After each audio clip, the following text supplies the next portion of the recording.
ఒక చంద్రబాబు నాయుడు గారు నమ్మదగ్గ వ్యక్తి కాదు అనేది నేను చెప్తున్నాను.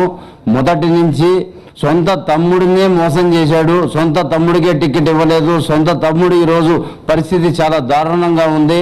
అతను ఈరోజు సొంత తమ్ముడిని గొలుసులతోటి తాళ్లతో కట్టేస్తున్నారు. నేను ఈ రోజు కాదు, నెల రోజుల నుంచి అడుగుతున్నాను, నీకు దమ్ము ధైర్యం ఉంటే నీ తమ్ముడిని తీసుకొచ్చి ప్రవేశపెట్టు, చూపించమని చెప్పి.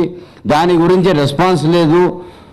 కేవలం చంద్రబాబు నాయుడు అనే వ్యక్తి కోవట్లను తయారు చేసి పక్క పార్టీలకు పంపించి వాళ్ళతోటి ఆ పార్టీలతోటి జిమ్మిక్కులు చేయించడం తెలుసు.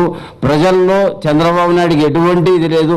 కేవలం గరడీలు చేస్తూ మోసాలు చేస్తూ ఇటువంటి పనులు చేస్తూనే చంద్రబాబు నాయుడు గట్టెక్కుతున్నాడు. సొంత బలం మీద ఏ రోజు చంద్రబాబు నాయుడు గారికి గెలిచే కెపాసిటీ లేదు, గెలవలేడు. సొంత చెల్లెలు చంద్రబాబు నాయుడు గారి చెల్లెలకి తిరుపతిలో యాక్సిడెంట్ జరిగితే ఆమె ఈరోజు పరిస్థితి చాలా దారుణమైన పరిస్థితి, హాస్పిటల్లో గడుపుతుంటే హైదరాబాద్ షిఫ్ట్ చేసి హైదరాబాద్ హాస్పిటల్లో జాయిన్ చేసి ఆమెని ట్రీట్మెంట్ ఇప్పిస్తున్నాం. ఈరోజు గత 12 రోజుల నుంచి ఈరోజు దాకా చంద్రబాబు నాయుడు గారు కానీ ఆయన కొడుకు కానీ ఆయన భార్య కానీ సొంత చెల్లెల్ని పలకరించే పరిస్థితి లేదు. ఒక ఫోన్ కూడా చేయలేదు. ఆమె ఏ పరిస్థితుల్లో ఉందో కూడా చూడలేదు. సొంత చెల్లెల్ని చూడలేని చంద్రబాబు నాయుడు ఏ విధంగా ఆంధ్రప్రదేశ్ ప్రజలకు మేలు చేస్తారనేది ప్రజలే తెలుసుకోవాలా.